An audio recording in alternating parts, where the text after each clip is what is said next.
Hello guys, welcome back to the channel. In today's video, I'm going to show you how to make the brick mushroom patty burger in Heartopia during the Modular Street Festival event update. Okay, let's get into it guys. This is one of the Modular Street Festival food that you can make during the event. And if you want to make the food, you need to have this brick serving cart. If you don't know how to unlock this item, you can watch my previous video. And after you have this item guys, of course, you need to have the food recipe and also the ingredients. You can buy them from Masimo's cooking store. It's right here at the residential street. After you prepare all the ingredients, you can start to cook using this brick serving cart.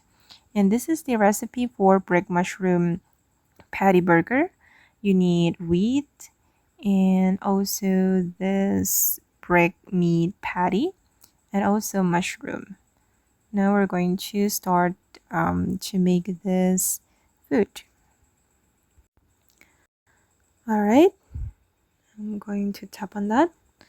Okay, we just make the brick mushroom patty burger. Okay guys, and that's how you can make the brick mushroom patty burger in Heartopia during the Modular Street event update. I hope this video will be useful for you. Thank you so much for watching and bye.